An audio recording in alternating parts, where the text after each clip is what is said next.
ఈ సత్య స్వార్త ప్రకటన ఛానల్ చూస్తున్నటువంటి ప్రియులందరికీ కూడా యేసు ప్రభుల వారి ఉన్నతమైన నామమున వందనములు తెలియజేయచ్చు ఉన్నాం. ఈ సమయంలో మనము నేర్చుకోబోయే అంశం ప్రార్థన.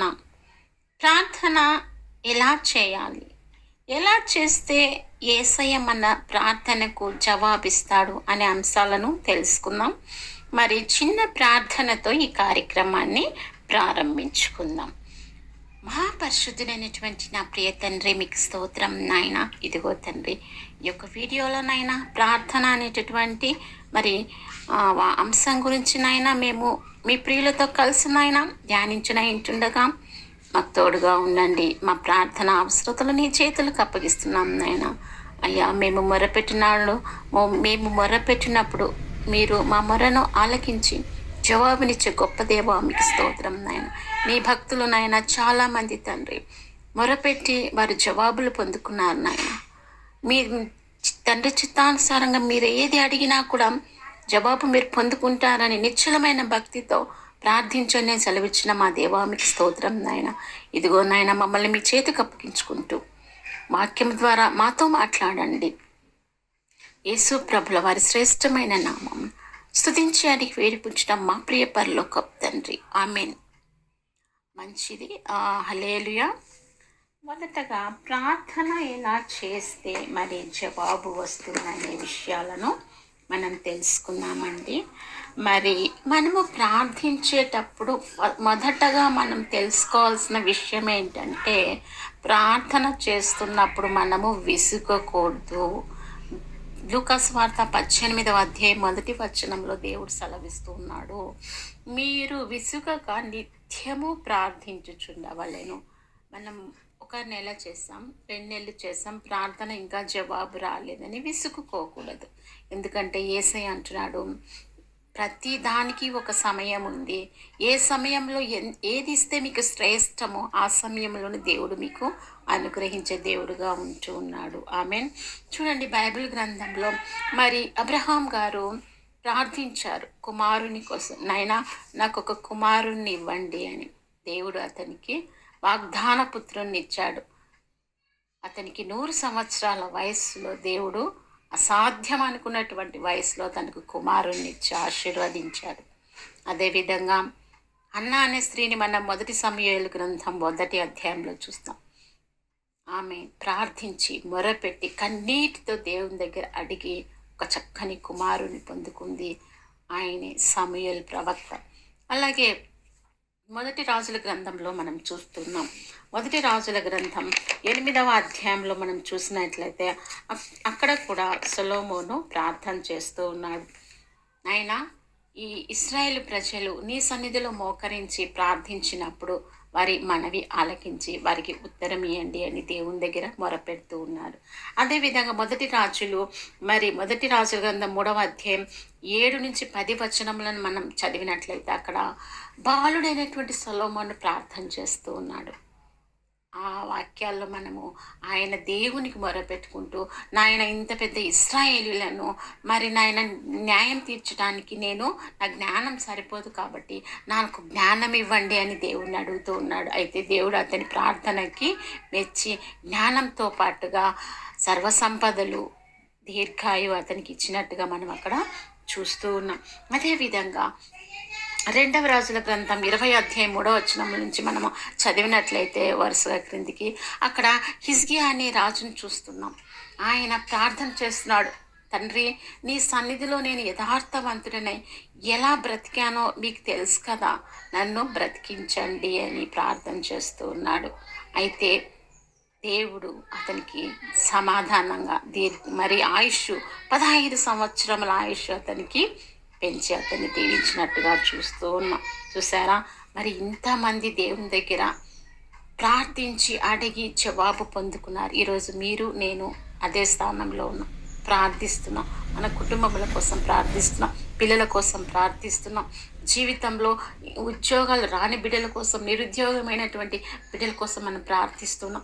వివాహం కానటువంటి యవన కొరకు, యవన కుమారుల కొరకు ప్రార్థిస్తున్నాం. వృద్ధులైనటువంటి తల్లిదండ్రుల కోసం మనం వారి ఆరోగ్యం కోసం ప్రార్థిస్తున్నాం. మన సొంత గృహం లేనప్పుడు అవమానాలు పొందుకుంటున్న మనము సొంత గృహం కోసం ప్రార్థిస్తున్నామేమో. వీటన్నిటిని దేవుని పాద సన్నిధిలో తీసుకొని రండి. వాటన్నిటికీ దేవుడు తగిన సమయం మందు జవాబు ఇవ్వబోతున్నాడు. ఆమేన్. మరి మనము ఆ విధంగా పొందుకోవాలంటే మరి ఎలా ప్రార్థించాలి? అందరూ మరి ఎలా ప్రార్థించాలి, ఎలా పొందుతున్నారంటే ఆ ప్రార్థన చేస్తున్నప్పుడు మనం ఎలా ప్రార్థించాలి అంటే నిత్యము ప్రార్థించాలి. మనం ఎడతెగక ప్రార్థించాలి. చూడండి, అపోస్తుల కార్యంలో అక్కడ వారు ఎడతెగక ప్రార్థనలో ఉన్నారంట. మరి ఈరోజు మీరు నేను ఒక గంట చేసి అరగంట చేసి అలసిపోతున్నామేమో. అలయకుండా పరిగెత్తండి. ఎందుకంటే దేవుని సన్నిధిలో ప్రార్థించి జవాబు పొందుకున్న వారే చాలామంది ఉన్నారు. కాబట్టి ఈరోజు మన ప్రార్థన కూడా జవాబు వస్తుందని నమ్మండి. ఆమెన్. చూడండి, మరి మనకి ప్రార్థన విసుగకుండా చేయాలి, అలసిపోకుండా చేస్తున్నాం. మరి ఎలా చేయాలి అంటే ప్రార్థన చేస్తున్నప్పుడు విశ్వాసంతో ప్రార్థించాలి. దేవా, నాకు ఈ మరి ఆరోగ్యం కోసం ప్రార్థించాలనుకోండి. దేవా, నాకు సంపూర్ణ ఆరోగ్యం ఇస్తున్నందుకే మీకు స్తోత్రం అని ముందుగానే దేవునికి కృతజ్ఞతలు చెల్లిస్తూ ప్రార్థించండి. ఎందుకంటే ఆయన అంటున్నాడు, దేవుని యొద్దకు వచ్చేవాడు దేవుడు ఉన్నాడనియో, ఆయన నామంని బట్టి ప్రార్థన చేస్తున్నప్పుడు ఆయన సమస్తం చేయగలడని నమ్మి విశ్వాసంతో ప్రార్థించాలి. ఆమె ప్రార్థించుట మీ పని, ఫలితం ఇవ్వడం దేవుడి పని. ఆమెన్. అలాగే మెలకువ కలిగి ఉండి కూడా ప్రార్థించాలి. మనం ఆత్మలో మెలకువ కలిగి ఉండి నిరంతరము ఆయన వాక్యములను ధ్యానిస్తూ ప్రార్థిస్తూ ఉన్నప్పుడు ఖచ్చితంగా కార్యాలు మన జీవితంలో జరుగుతాయి. మరి ఇంకా ఎలా చేయాలి అంటే కృతజ్ఞతతో ఆయనకు ప్రార్థన చేయాలి. అంటే ఇంతవరకు చాలా మేలులు చేసింటాడు మన జీవిత కాలంలో. ఒకవేళ మీకు 20 సంవత్సరాలు అనుకోండి, 20 సంవత్సరాల్లో చాలా మేలులు దేవుడు చేసింటాడు. మీ చదువులో మీకు సహాయం చేసింటాడు.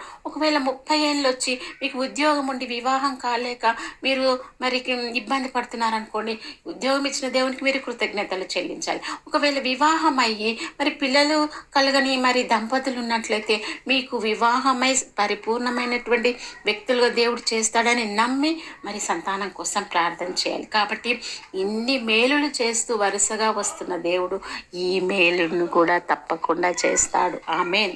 చూడండి, మరి ఇంకా ఎలా ప్రార్థించాలి మరి అంటే మన అవసరాలు తీర్చగల దేవుడని నమ్మి, మన శాపం నుండి మనం విడుదల పొందుకుంటామని నమ్మి ఆయన తప్పకుండా మనల్ని ఆయన ఉన్నత స్థలములలో నిలబెడతాడని నమ్మి ప్రార్థన చేయాలి. అందుకే కీర్తనాకారుడు అంటున్నాడు, దేవా, నీ యందు నేను నమ్మిక ఉంచి ఉన్నాను, నన్ను సిగ్గుపడనీయకము. ఆమెన్. ఈరోజు మీరు నేను ప్రార్థన చేసినప్పుడు ఒక హన్నా చేసి ఒక స్త్రీ దేవుని మరి కృపను పొందుకుంది. హిజ్కియా రాజు ప్రార్థించి దేవుని యొక్క స్వస్థతను పొందుకున్నాడు. మరి సొలొమోను ప్రార్థన చేసి మరి జ్ఞానంతో పాటుగా ఐశ్వర్యమును మరి మంచి పేరును పొందుకున్నాడు. ఇంకా చాలామంది భక్తులు ఉన్నాడు. మరి సంఘము అత్యాసక్తితో ప్రార్థన చేసి కూడా తన భక్తులను కాపాడుకున్నట్టుగా మనం అపోస్తుల కార్యంలో చూస్తాం. కాబట్టి ఎంతమంది అయితే ప్రార్థన చేశారో వారందరినీ రిక్తహస్తాలతో దేవుడు పంపించలేదండి, వారికి మేలుతో నింపాడు. యెహోవా నామమును బట్టి ప్రార్థన చేయ వారందరూ రక్షింపబడుదురు. ఆమెన్. యోవేలు గ్రంథంలో ఉంటుంది ఈ మాట. కాబట్టి ఆయన బహు వాత్సల్యత కలవాడు, కాబట్టి అత్యంత కృప కలవాడు. కాబట్టి ఈరోజు మీరు నేను ఆయన సన్నిధిలో చేసే ప్రార్థన ఏది వ్యర్థం కాదని నమ్మి విశ్వాసంతో మన ప్రార్థనలు ముందుకు వెళ్దాం. ఎందుకంటే ఆయన అంటున్నాడు, దేవుడు నమ్మదగినవాడు, అబద్ధమాడుటకైన నరుడు కాడు, ఆయనకు సమస్తము సాధ్యమే అని నమ్మి విశ్వాసంతో ప్రార్థించండి, మేలులు పొందుకోండి. ఈ వాక్యాన్ని దేవుడు దీవించునుగాక. మనము విన్నటువంటి వాక్యము మన వినికిడిలో దీవించబడలాగున, హృదయంలో కార్యం చేయలాగున, మన కుటుంబాల్లో మేలు జరుగులాగున ప్రార్థించుకుందాం. మహాపరిశుద్ధుడైనటువంటి నా ప్రియ తండ్రి, మీకు స్తోత్రం నాయన.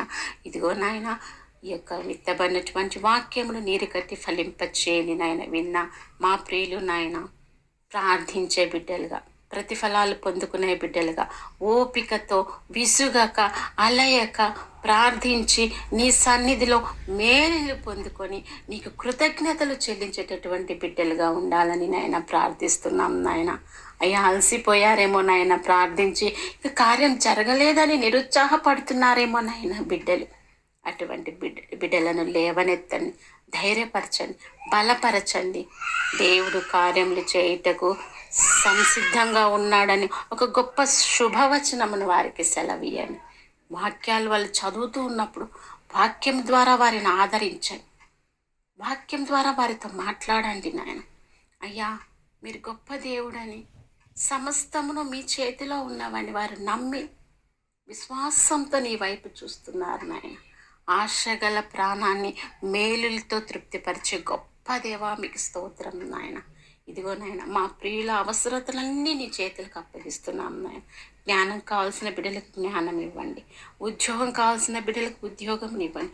జీవితంలో స్థిరపడి ఒక ఉన్నత దశకు చేరాలనుకుంటున్న బిడ్డలను ఆయన మీరు జ్ఞాపకం చేసుకోండి.